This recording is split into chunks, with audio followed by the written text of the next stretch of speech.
दोस्तों, आज हम आपके लिए महात्मा बुद्ध की ऐसी कहानी लेकर आए हैं जिसे सुनकर आप अपने अंदर उठ रहे गंदे और वासना के विचारों को अवश्य रोक पाएंगे। उससे पहले अगर आप भी भगवान बुद्ध को दिल से मानते हैं और उनके सच्चे भक्त हैं, तो कहानी को पूरा सुने और इस चैनल को सब्सक्राइब करके कमेंट बॉक्स में नमो बुद्धाय अवश्य लिखें। एक बार एक युवक गौतम बुद्ध के पास आया और गौतम बुद्ध से बोला कि हे बुद्ध, मेरे मन में इतने गंदे विचार क्यों आते हैं। मैं नहीं चाहता कि मेरे मन में गंदे विचार आए, पर मेरे मन में हमेशा काम वासना के विचार चलते रहते हैं और मैं इनके बारे में सोच सोच कर बहुत परेशान हूँ। मेरी ऊर्जा और समय यह सब सोचने में ही नष्ट हो जाता है और इन सब के विचारों की वजह से मैं कभी भी शांत नहीं रह पाता और मैं हमेशा ही स्त्रियों को देखकर मोहित हो जाता हूँ, अपने आप को रोक ही नहीं पाता।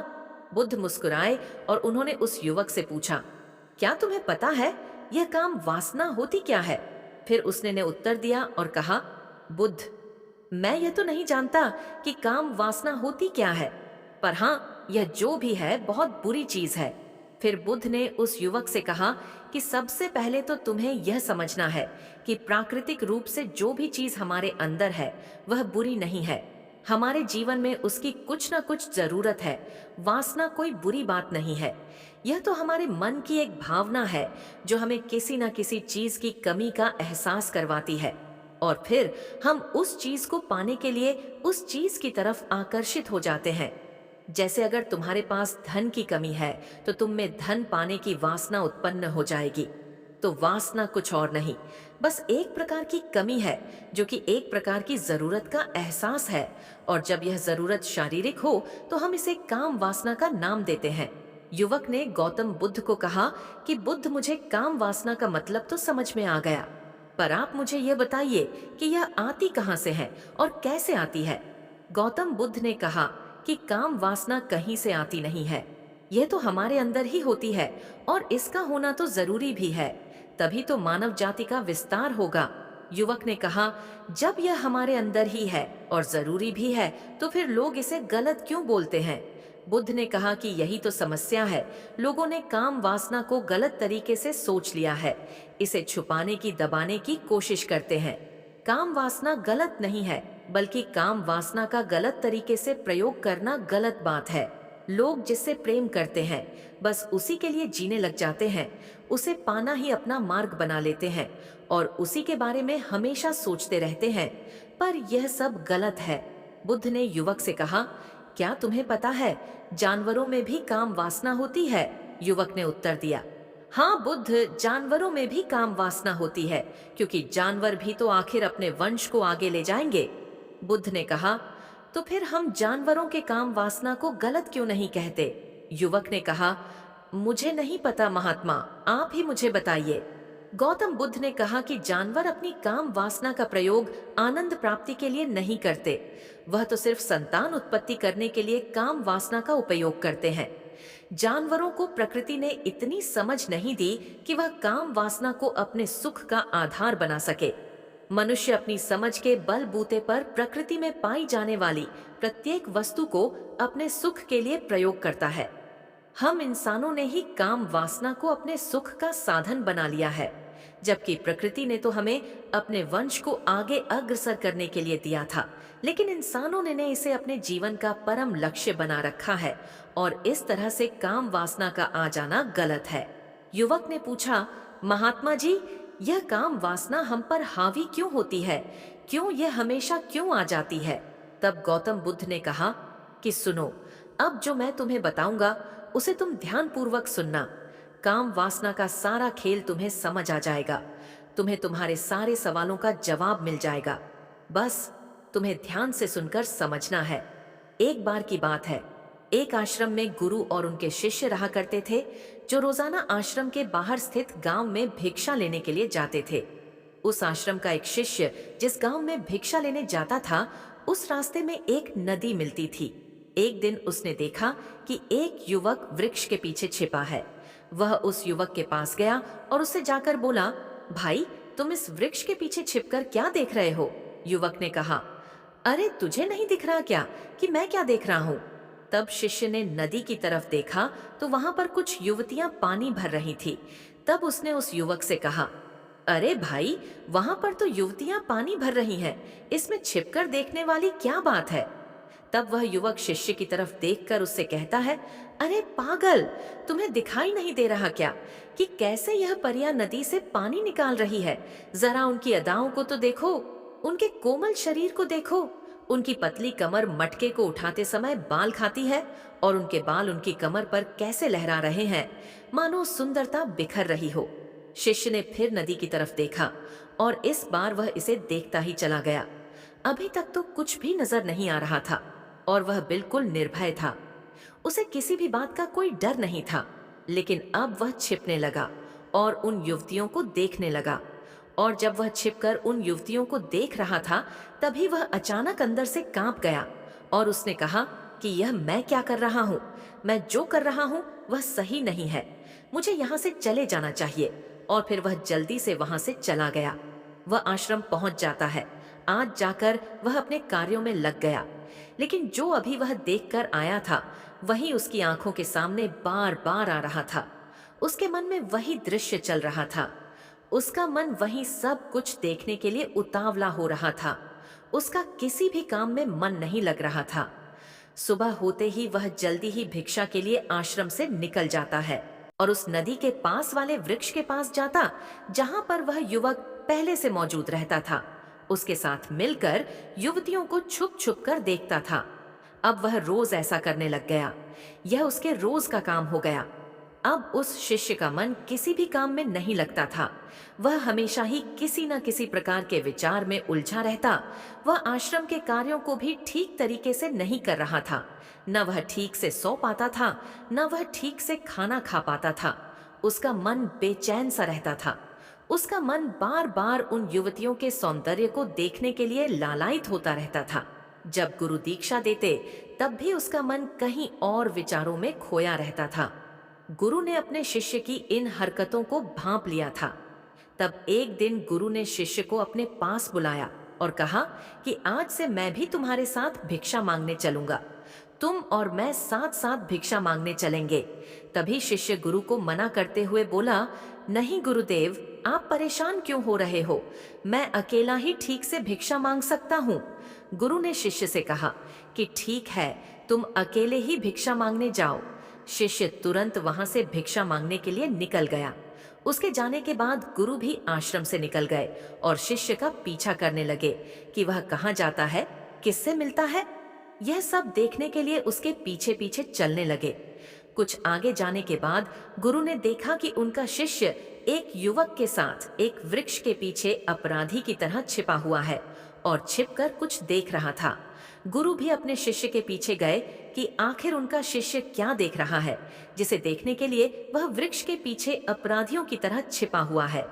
गुरु ने देखा कि उनका शिष्य वृक्ष के पीछे छुपकर युवतियों को देख रहा था, जो कि नदी से पानी भर रही थी। तभी गुरु ने शिष्य को कहा कि तुम क्या देख रहे हो? अपने गुरु की आवाज सुनकर वह शिष्य घबरा गया और उसके पसीने छूटने लगे। वह थर थर कांपने लगा, जैसे किसी चोर को चोरी करते समय रंगे हाथों धर लिया हो। उसकी हालत खराब हो गई। वह कुछ भी नहीं बोल रहा था। उसके मुंह से कुछ टूटे फूटे शब्द ही बाहर निकल रहे थे। वह अपने गुरु से नजर भी नहीं मिला पा रहा था। गुरु ने शिष्य की तरफ देखा और कहा कि राज शिष्य तो निर्भय था। उसे तो किसी भी चीज का डर नहीं था। लेकिन यह क्या, तुम तो डर के मारे कांप रहे हो। शिष्य ने गुरु से कहा कि मुझे माफ कर दो गुरुदेव, मेरा इसमें कोई दोष नहीं है। उस युवक ने मुझे बहका दिया था, लेकिन आपसे मैं वादा करता हूँ कि आज के बाद मैं ऐसा कभी दोबारा नहीं करूँगा। मुझे माफ कर दो। गुरु ने शिष्य से कहा कि कोई बात नहीं, पर इस बात का तुम ध्यान रखना कि हम जैसी संगति करते हैं, वैसा ही फल हमें प्राप्त होता है। उसके विचार हमारे अंदर प्रवेश करते। इसीलिए अच्छी संगति करो, जिससे तुम्हारे अंदर अच्छे विचारों का प्रवेश हो। फिर गुरु और शिष्य आश्रम लौट आए और फिर से आश्रम के कार्यों पर ध्यान देने लगे। उसने उस रास्ते को त्याग दिया और दूसरे रास्ते से जाने लगा। वह अपने काम को ध्यान से करता, लेकिन धीरे धीरे उसके अंदर क्रोध उत्पन्न हो गया और फिर वह दूसरों पर क्रोध करने लगा और बेचैन रहने लग गया। अब वह सही समय पर भोजन भी नहीं करता था। वह भोजन भी बहुत कम खाता था। एक रात गुरु शिष्य के पास आए और उसे बोले कि अब तक तुम कितनी बार अपने वादे से मुकर चुके हो। यह सुनकर शिष्य अपने गुरु के चरणों में गिर गया और रोने लगा। रोते रोते ही उसने गुरु से कहा कि गुरुदेव, मैं कई बार अपना वादा भूला हूँ, फिर वादा कर लेता हूँ, लेकिन हर बार मैं वादा भुला देता हूँ। मेरा मन मेरे नियंत्रण में है ही नहीं। मैं बहुत कोशिश करता हूँ कि मैं अपने मन से सारे बुरे विचारों को निकाल डालूं, लेकिन मैं चाहकर भी ऐसा नहीं कर पा रहा हूँ। फिर गुरु ने शिष्य को कहा कि चलो मेरे साथ। गुरु शिष्य को आश्रम के बगीचे में लेकर गए और शिष्य से कहा कि देखो, यहाँ पर कुछ नाली बनी हुई है जिससे नदी का पानी इन पौधों तक आ रहा है और यह पानी एक निरंतर भाव से बह रहा है। क्या तुम इस पानी के बहाव को रोक सकते हो? शिष्य ने कहा कि हाँ गुरुदेव, मैं इस बहाव को रोक सकता हूँ। फिर शिष्य ने मिट्टी उठाकर उस नाली में डाल दी। वह पानी कुछ देर के लिए रुक गया और फिर कुछ समय बाद मिट्टी के ऊपर से पानी बह गया। गुरु ने शिष्य से कहा, अरे यह क्या? यह तो पानी रुका ही नहीं। फिर शिष्य ने कुछ मट्टी पत्थर उठाकर उस नाली में डाल दिए और फिर कुछ समय के लिए पानी रुक गया, लेकिन फिर उस पत्थर के ऊपर से पानी निकल आया। फिर गुरु ने कहा कि यह क्या हुआ? पानी तो फिर से बह गया। तुम तो बोल रहे थे कि तुम इसे रोक दोगे। क्या हम किसी काम को रोकना चाहे तो क्या हम उसे रोक नहीं सकते? तब शिष्य ने कहा, कोई बात नहीं गुरुदेव, मैं इस पानी को तो आपको रोक के दिखाऊंगा। वह फिर से एक भारी सा पत्थर लेकर आया और उसे नाली पर डाल दिया और पानी रुक गया। तब गुरु से कहा कि देखा गुरुदेव, मैंने कहा था ना कि पानी को मैं रोक दूंगा। मैंने पानी को रोक दिखाया। आपकी बात मैंने पूरी कर दी। गुरु मुस्कुराए और बोले, अच्छा जरा ध्यान से देखो, ये रुक गया क्या? वो तो पीछे की नाली से बाहर आ गया और अगल बगल से बह रहा है। और ध्यान से देखो, इस पत्थर के आगे भी आ गया और यह पानी अपना रास्ता बदलकर फिर से आगे की तरफ बह जाएगा। और फिर कुछ देर बाद ऐसा ही हुआ। फिर गुरु ने शिष्य को समझाया कि तुम्हारे साथ भी तो ऐसा ही चल रहा है। तुम बार बार प्रयास कर रहे हो, पर हर बार तुम्हारा प्रयास टूट रहा है और यह हमेशा टूटता ही रहेगा। तुम कितना भी मिट्टी पत्थर रख लो, लेकिन पानी तो अपना रास्ता बना ही लेगा। ये सब देखकर शिष्य ने गुरु से कहा कि हे गुरुदेव, क्या कोई तरीका नहीं है जिससे मैं गंदे विचारों से बाहर निकल सकूं और यह मेरे मन में आए ही नहीं? गुरु शिष्य को एक नदी के पास ले गए जहां से उस बगीचे में पानी आ रहा था। गुरु ने शिष्य से कहा, वह पानी इसी नदी से जा रहा है। अगर हम यहीं से उस रास्ते को बंद कर दें जहां से पानी बगीचे में जा रहा है, अब क्या हम पानी को रोक नहीं सकते? शिष्य ने कहा कि हाँ गुरुदेव, अवश्य ऐसा हो सकता है। मैं इस पानी को यहीं से बंद कर देता हूँ, तब आगे की नाली में पानी जाएगा ही नहीं और फिर बगीचे में पानी जाएगा ही नहीं। फिर शिष्य ने नदी से जाने वाले रास्ते को बहुत मेहनत करके पत्थर और मिट्टी डाल डालक बंद कर दिया और गुरु से कहा कि गुरुदेव, मैंने पानी को बंद कर दिया है, अब यह पानी बगीचे में जाएगा ही नहीं। तब गुरु ने कहा कि अगर पानी बगीचे में नहीं जाएगा तो पौधों को पानी कहाँ से मिलेगा? उन पौधों को तो पानी की आवश्यकता है और उन पौधों में कुछ पौधे तो ऐसे हैं जिनको रोज पानी की आवश्यकता है। वह तो मुरझाकर मर ही जाएंगे, उनका क्या होगा? पानी तो हमें खोलना ही होगा। शिष्य ने गुरु की बात सुनकर वापस नदी से जाने वाले पानी का रास्ता खोल दिया। तब गुरु ने शिष्य से पूछा कि अगर हम इस नदी के पूरे पानी को बगीचे की तरफ कर दे तो क्या होगा? तब शिष्य ने जवाब दिया कि गुरुदेव, वहां पर जितने भी पौधे हैं वह गलक नष्ट हो जाएंगे, वहां पर कुछ नहीं बचेगा। फिर गुरु मुस्कुराए और बोले, तुम इस बात को समझो कि हमें किसी भी चीज को रोकना नहीं है, बस हमें हमेशा संतुलन बनाए रखना है। कम पानी से भी पौधे नष्ट होते हैं और ज्यादा पानी से भी पौधे नष्ट होते हैं। हमारा जीवन संतुलन से ही चलता है। गुरु ने शिष्य से कहा कि अगर मैं तुम्हें कहूं कि तुम आम के बारे में मत सोचो तो तुम्हारे मन में सबसे पहले किसका चित्र आएगा? शिष्य ने कहा कि गुरुदेव, मेरे मन में तो पहला चित्र आम का ही आएगा। गुरु ने कहा कि जब हम गंदे विचारों को जबरदस्ती रोकने का प्रयास करते हैं तो वह और मजबूती के साथ हमारे अंदर प्रवेश करते हैं, हमारे अंदर उठते हैं। इसीलिए हमें उन्हें कभी भी दबाने की कोशिश नहीं करनी चाहिए। फिर गुरु ने शिष्य को समझाते हुए कहा कि हमारे गंदे विचार बुरे लोगों की संगति करने की वजह से भी आते हैं। कई बार क्या होता है कि कामुकता हमारे अंदर होती नहीं है, लेकिन कुछ अश्लील लोगों के साथ रहने की वजह से यह हमारे अंदर हावी हो जाती है। फिर शिष्य ने कहा कि गुरुदेव, आप सही कह रहे हैं, मैं अपने मार्ग से भटक गया था। फिर वह शिष्य उस रात बहुत ही चैन की नींद सोया।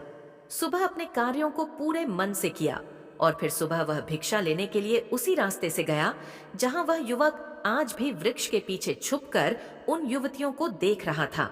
वह शिष्य नदी पर गया जहां वह युवतियां पानी भर रही थी। उसने उनसे पानी मांगा।